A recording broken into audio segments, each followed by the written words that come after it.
85. This truth came born with beer and pall. I felt it when I sorrowed most.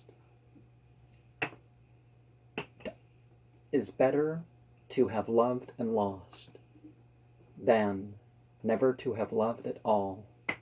Oh, true in word and tried in deed, demanding so to bring relief to this which is our common grief. What kind of life is that I lead, and whether trust in things above be dimmed of sorrow or sustained, and whether love for him have drained my capabilities of love. Your words have virtue such as draws a faithful answer from the breast, through light reproaches hath expressed, and loyal unto kindly laws my blood an even tenor kept, till on mine ear this message falls, that in Vienna's fatal walls God's finger touched him, and he slept. The great intelligences fair that range above our mortal state encircle round the blessed gate, received and gave him welcome there, and led him through the blissful climes, and showed him in the fountain fresh all knowledge that the sons of flesh shall gather in the cycled times. But I remained, whose hopes were dim, whose life, whose thoughts were little worth, to wander on a darkened earth, where all things round me breathed of him.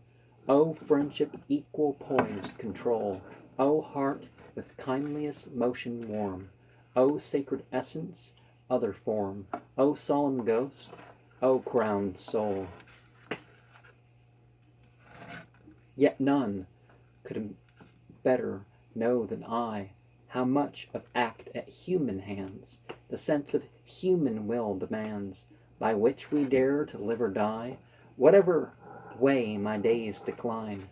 I felt and feel, though left alone, his being working in mine own, the footsteps of his life in mine, a life that all the muses decked with gifts of grace that might express all comprehensive tenderness, all subtilizing intellect. And so my passion hath not swerved to works of weakness, but I find an image comforting the mind, and in my grief a strength reserved. Likewise the imaginative woe that loved to handle spiritual strife diffused the shock through all my life, but in the present broke the blow. My pulses therefore beat again for other friends that once I met, nor can it suit me to forget the mighty hopes that make us men. I woo your love, I count it crime to mourn for any overmuch. I, the divided half of such friendship as had mastered time, which masters time indeed, and is eternal, separate from fears, the all-assuming months and years can take no place away from this, take no part away from this, but summer on the streaming floods, and spring that swells the narrow brooks, and autumn with the noise of rooks that gather in the waning woods, and every pulse of wind and wave recalls in change of light or gloom my old affection of the tomb, and my prime passion in the grave, my old affection of the tomb. A part of stillness yearns to speak, arise and get thee forth and seek a friendship for the years to come. I watch thee from the quiet shore, thy spirit up to mine can reach, but in dear words of human speech we two communicate no more. And I, can clouds of nature stain the starry clearness of the free? How is it, canst thou feel for me some painless sympathy with pain? And lightly does the whisper fall?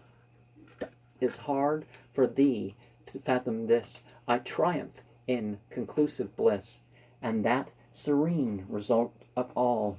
So hold I commerce with the dead, or so methinks the dead would say, or so shall grief with symbols play, and pining life be fancy fed, now looking to some settled end, that these things pass, and I shall prove a meeting somewhere, love with love.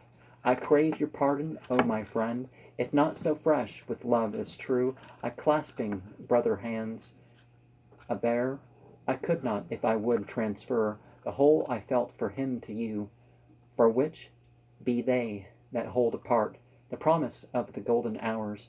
First love, first friendship, equal powers that marry with the virgin heart, still mine that cannot but deplore, that beats within a lonely place, that yet remembers his embrace, but at his footsteps leaps no more. My heart, thou widowed, may not rest quite in the love of what is gone, but seeks to beat in time with one that warms another living breast. Ah, take the imperfect gift I bring, knowing the primrose yet is dear, the primrose of the latter year, as not unlike to that of spring. And it's essential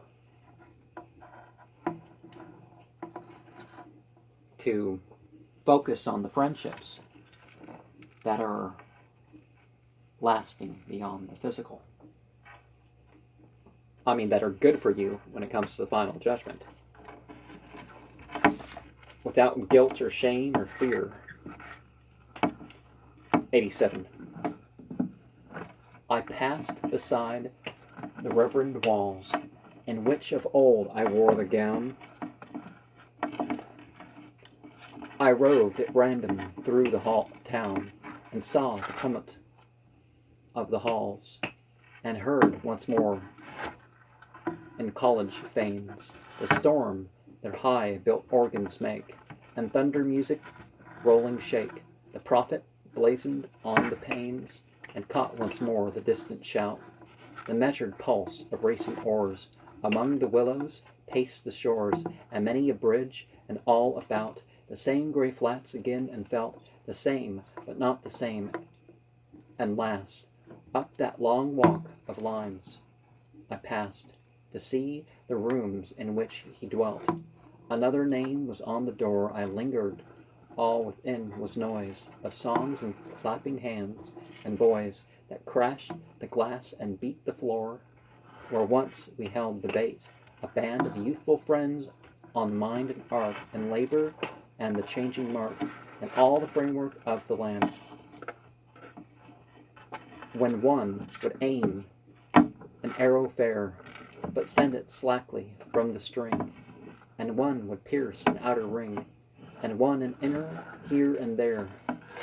And last, the master bowman, he would cleave the mark, a willing ear we lent him, who but hung to hear the rapt oration flowing free from point to point with power and grace, and music in the bounds of law. To those conclusions, when we saw the God within him light his face, and seemed to lift the form and glow in azure orbits heavenly wise, and over those ethereal eyes the bar of Michael Angelo.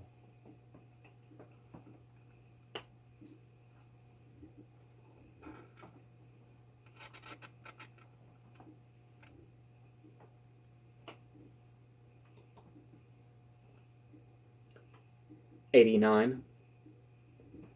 Witch elms that counterchange the floor of this flat lawn with dusk and bright, and thou with all thy breadth and height. Of foliage towering sycamore, how often hither wandering down, my Arthur found your shadows fair, and shook to all the liberal air the dust and din and steam of town, he brought an axe for all he saw. He mixed in all our simple sports. They pleased him, fresh from brawling courts, and dusty purlieus of the law. O joy to him in this retreat, immantled in ambrosial dark, to drink the cooler air and mark the landscape winking through the heat. O sound to rout the brood of cares, the sweep of scythe and morning dew, the gust that round the garden flew, and tumbled half the mellowing pears. O bliss, when all in circle drawn about him heart and ear were fed, to hear him as he lay and read the Tuscan poets on the lawn. Are in the all golden afternoon a guest our happy sisters sung. Are here she brought the harp and flung a ballad to the brightening moon. Nor less it pleased in livelier moods beyond the bounding hill to stray and break the lifelong summer day, the livelong summer day, with banquet in the distant woods, whereat we glanced from theme to theme, discussed the books to love or hate, or touched the changes of the state, or threaded some Socratic dream. But if I praised the busy town, he loved to rail against it still. For ground in yonder social mill, we rub each other's ankles down. We rub each other's angles down. And merge, he said, in form and gloss, the picturesque of man and man. We talked, the stream beneath us ran, the wine flask lying couched in moss, are cooled within the glooming wave, and last returning from afar, before the crimson circled star had fallen into father's grave, and brushing ankle deep in flowers, we heard behind the woodbine veil the milk that bubbled in the pail, and buzzings of the honeyed hours. 90. He tasted love with half his mind, nor ever drank the invalid spring, or nighest heaven who first could fling this bitter seed among mankind, that could the dead, whose dying eyes were closed with wail, resume their life, they would but find in child and wife an iron welcome when they rise. 'Twas well indeed when warm and with wine, to pledge them with a kindly tear, to talk them over, to wish them here, to count their memories half divine. But if they came who passed away, behold the brides and other hands, the hard air strides about their lands, and will not yield them for a day. Yea, though their sons were none of these, not less the yet loved sire would make confusion worse than death, and shake the pillars of domestic peace. Ah, dear, but come thou back to me. Whatever change the years have wrought, I find not yet one lonely thought that cries against my wish for thee. 92. If any vision should reveal thy likeness, I might count it vain, but as the canker of the brain. Yea, though it spake and made appeal to chances where our lots were cast together in the days behind, I might but say I hear a wind of memory murmuring the past. Yea, though it spake and barred to view a fact within the coming year, and though the months revolving near should prove the phantom warning true, They might not seem thy prophecies, but spiritual presentiments, and such refraction of events as often rises ere they rise. 96.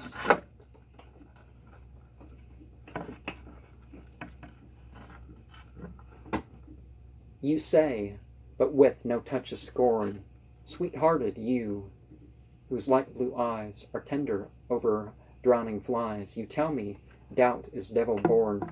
I know not one, indeed I knew, in many a subtle question versed, who touched a jarring lyre at first, but ever strove to make it new, perplexed in faith, but pure in deeds, at last he beat his music out. There lives more faith in honest doubt, believe me, than in half the creeds. He fought his doubts and gathered strength. He would not make his judgment blind. He faced the specters of the mind. He laid them. Thus he came at length to find a stronger faith his own, and power was with him in the night, which makes the darkness and the light, and dwells not in the light alone, but in the darkness and the cloud, as over Sinai's peaks of old, when Israel made like their gods were of gold, although the trumpet blew so loud. One important lesson of the Celt is that light and darkness are not quite the same thing as good and evil. Now, are they? 97. My love has talked with rocks and trees. He finds on misty mountain ground his own vast shadow, glory crowned. He sees himself and all he sees, two partners of a married life. I looked on these and thought of thee in vastness and in mystery, and of my spirit as a wife. These two, they dwelt with eye on eye, their hearts of old have beat in tune, their meetings made December, June.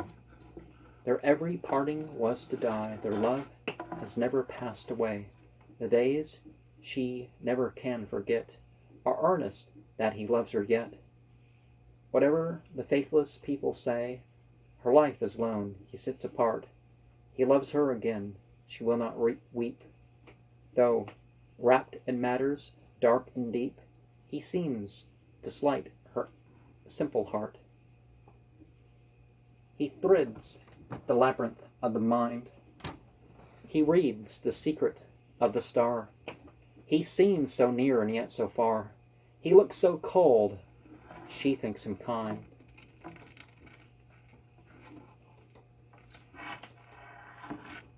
She keeps the gift of years before. A withered violet is her bliss. She knows not what his greatness is. For that, for all, she loves him more. For him she plays, to him she sings. Of early faith and plighted vows, she knows what matters of the house. And he knows 1,000 things. Her faith is fixed and cannot move. She darkly feels him, great and wise. She dwells on him with faithful eyes. I cannot understand. I love. Well, one thing that's infidelity people really shouldn't have to put up with, but it doesn't necessarily destroy love. 98. You leave us, you will see the Rhine, and those fair hills I sailed below, when I was there with him, and go my summer belts of wheat and vine, to where he breathed his latest breath. That city, all her splendor seems no livelier than the wisp that gleams on left in the eyes of death. Her great Danube rolling fair, entwine her isles unmarked of me. I have not seen, I will not see, Vienna rather dream that there a treble darkness evil haunts, the birth, the bridal, friend from friend, is oftener parted. Fathers bend above more graves 1,000 watts, gnaw at the heels of men, and pray by each cold hearth, and sadness flings her shadow on the blaze of kings, and yet myself have heard him say that not in any mother town, with statelier progress to and fro, the double tides of chariots flow by park and suburb under brown. Of lustier leaves, nor more content, he told me, lives in any crowd, when all's gay with lamps and loud, with sport and song and booth and tent. Imperial halls are open plain, and wheels the circle dance and break,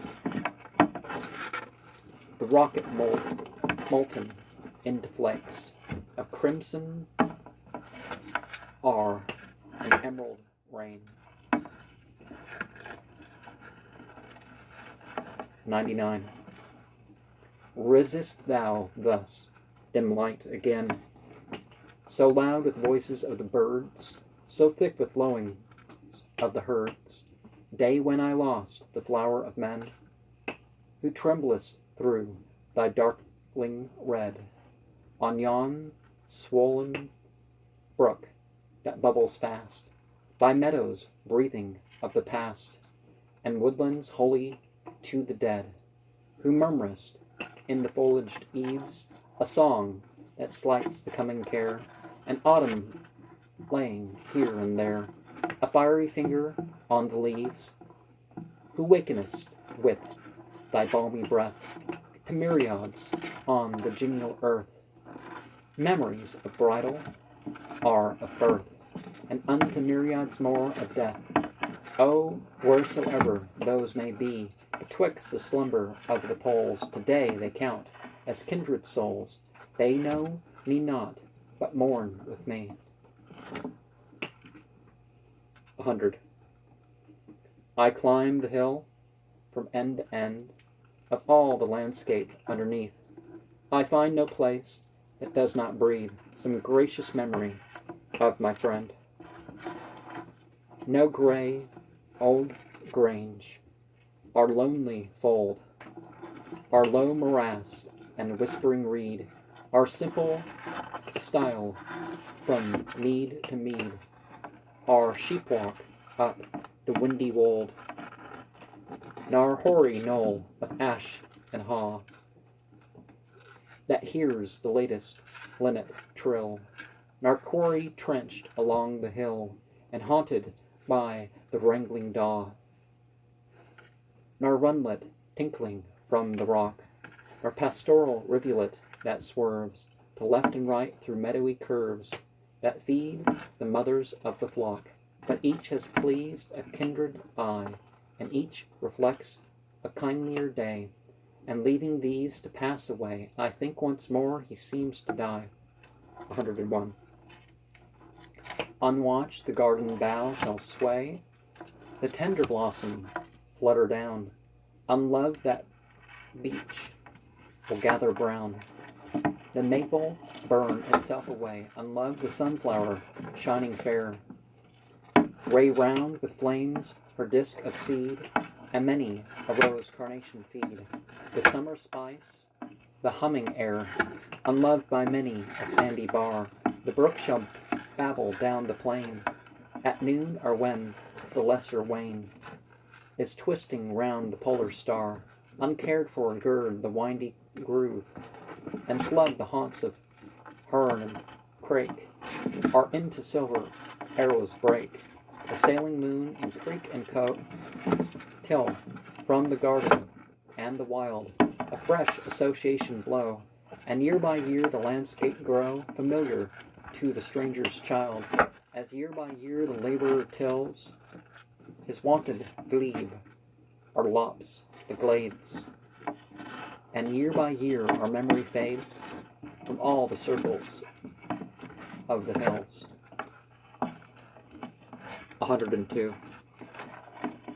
We leave the well-beloved place, where first we gazed upon the sky. The roofs that heard our earliest cry will shelter one of stranger race. We go, but ere we go from home, as down the garden walks I move, two springs of a diverse love contend for loving masterdom. One whispers, hear thy boyhood sung, long since its matin song, and heard the low love language of the bird in native hazels tassel hung. The other answers, yea, but here thy feet have strayed in after hours with thy lost friend among the bowers, and this hath made them trebly dear. These two have striven half the day, and each prefers his separate claim. Poor rivals in a losing game that will not yield each other way. I turn to go, my feet were set to leave pleasant fields and farms. They mix in one another's arms to one pure image of regret.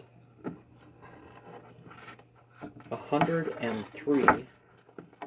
On that last night before we went from out the doors where I was bred, I dreamt a vision of the dead, which left my after morn content.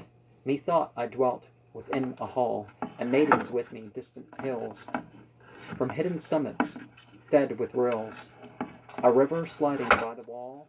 The hall with harp and carol rang. They sang of what is wise and good, and graceful in the center stood a statue veiled, to which they sing, and which, though veiled, was known to me, the shape of him I loved and loved. Forever then flew in a dove, and brought a summons from the sea, and when they learnt that I must go, they wept and wailed, but led the way to where a little shallop lay, at anchor in the flood below.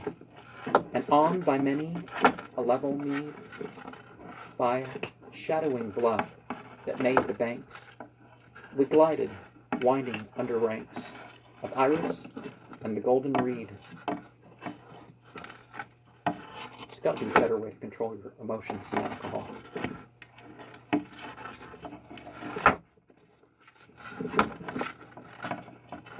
And still, as vaster grew the shore, and rolled the floods in grander space, the maidens gathered strength and grace, and presence lordlier than before, and I myself who sat apart, and watched them waxed in every limb.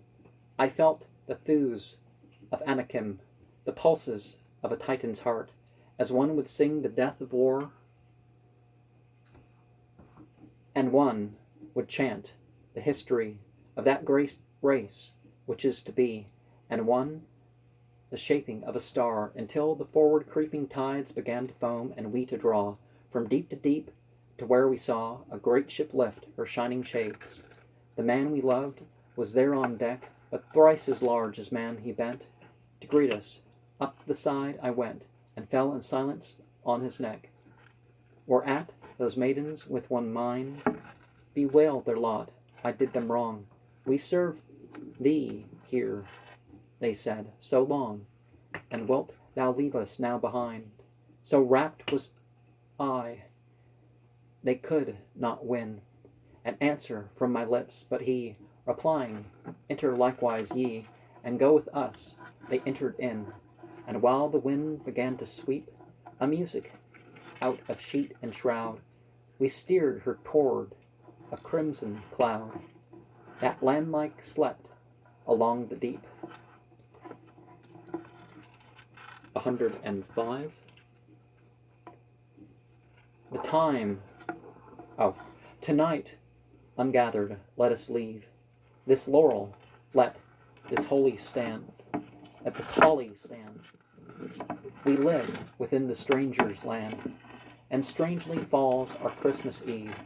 Our father's dust is left alone, and silent under other snows. There in due time the woodbine blows, the violet comes, but we are gone. No more shall wayward grief abuse the genial hour with mask and mime. For change of place, like growth of time, has broke the bond of dying use. Let cares that petty shadows cast, by which our lives are chiefly proved, a little spare the night I love, and hold it solemn to the past. But let no footstep beat the floor, nor bowl of wassail mantle warm. For who would keep an ancient form, through which the spirit breathes no more? Be neither song, nor game, nor feast, nor harp he touch, nor flute be blown, nor dance, nor motion, save alone what lightens in the lucid east of rising worlds. By yonder wood long sleeps the summer, and the seed run out your measured arcs and lead the closing cycle rich and good.